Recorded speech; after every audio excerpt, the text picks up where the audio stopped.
Hey there, welcome to Black Gumbo Southern Gardening. Hey, let's go look at my garden and take a little tour of the post-storm damage. We had a huge storm. It's super hot outside, that's why I'm filming the intro inside. My main camera battery is dead, that's why I'm filming on my iPhone, so quality might be a little iffy. But hey, let's go take a look anyway.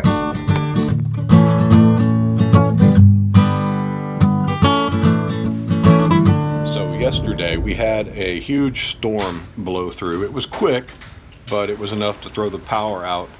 It was similar to the storm we had 10 days ago, in which most of the city of Houston's power was knocked out, and whole high tension power towers were bent to the ground. It was hurricane force winds in some areas.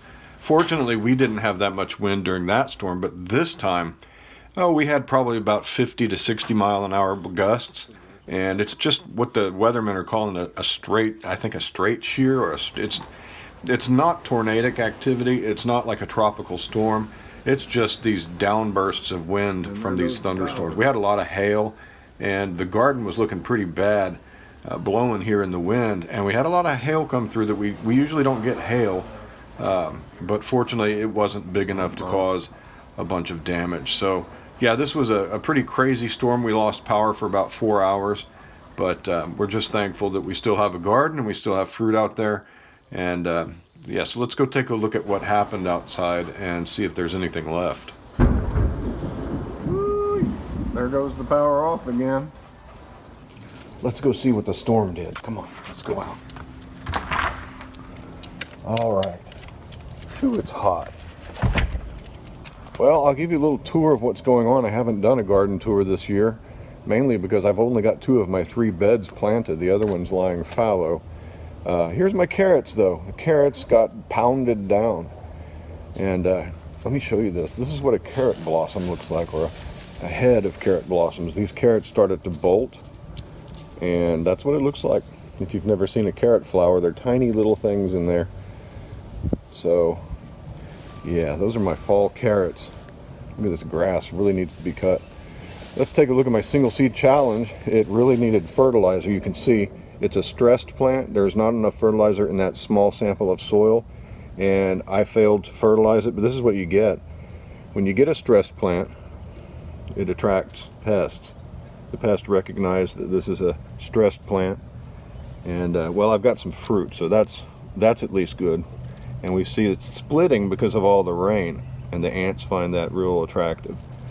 So my single seed challenge has fruit. I'll get some fruit off of it, and its life cycle will quickly come to an end because of the heat. This variety is probably not going to tolerate the heat very well. We'll know if that blossom right there, these blossoms fall, we know that it's too hot.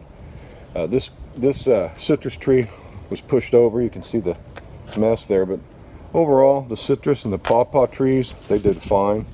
You can see I'm mulching with cast-off fruits and stuff, feeding the soil with that. All right, let's take a look at my beds here. My tomatoes, way out of control. Oh no. I've been trying to get rid of these guys. You see those bugs there? Those are leaf-footed bugs, and they are jerks, and they're in there fornicating in my plant. They will puncture your tomatoes, and I've been harvesting off of this one. This is Harvest Moon. It's a good producer, but yeah, they're all pushed over and pushed down because the wind was super high, and they need to be trimmed up again. This one looks like it might produce into the heat, unlike this one here, which is giving in. This is I think that's a Cherokee Purple. Yeah, that's a Cherokee Purple. That's one of my favorite tomatoes.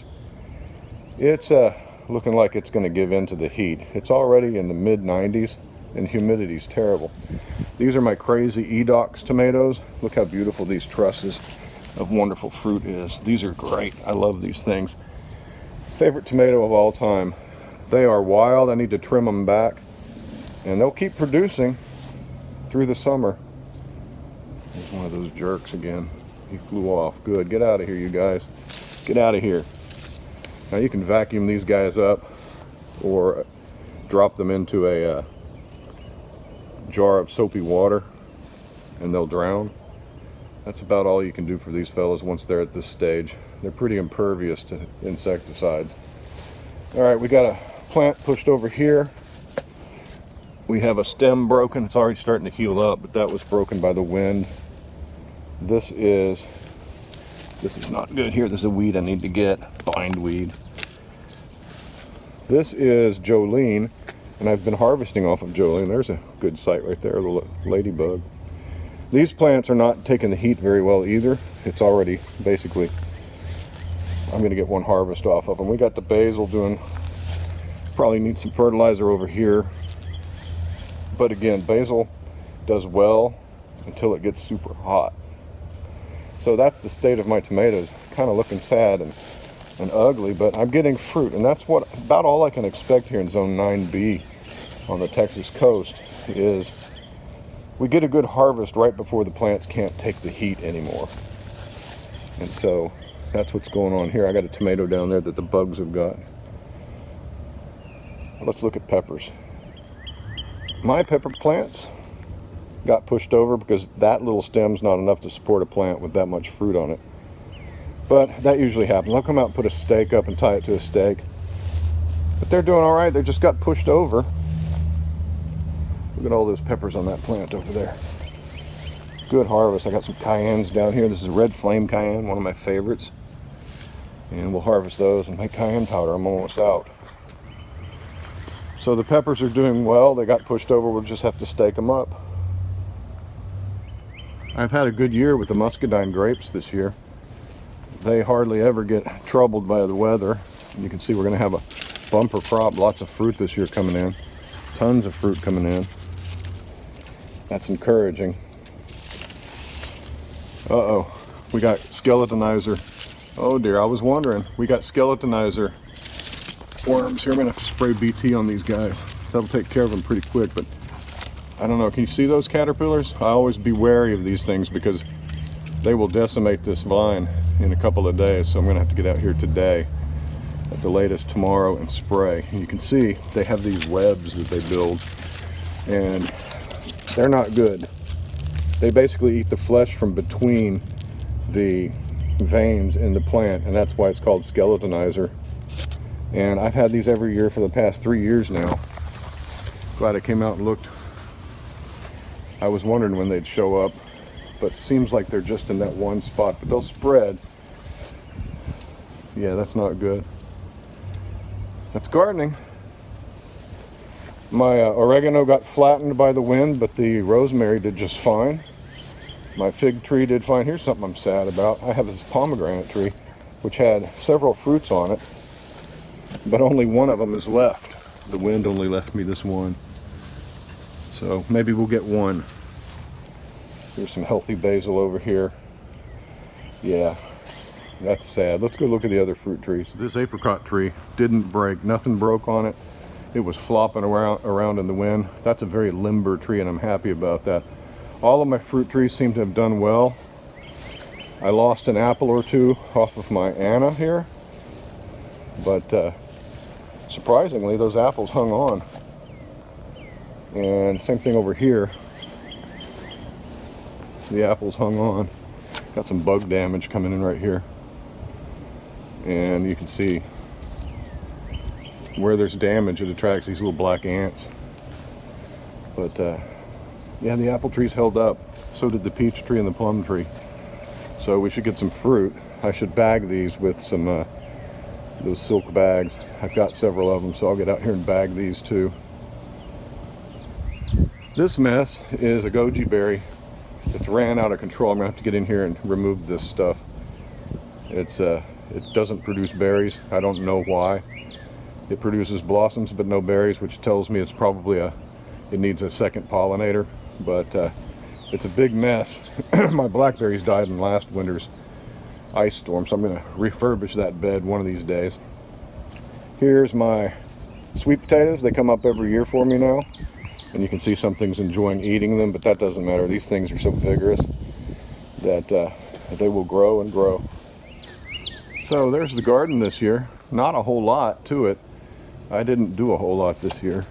And well, some years are like that.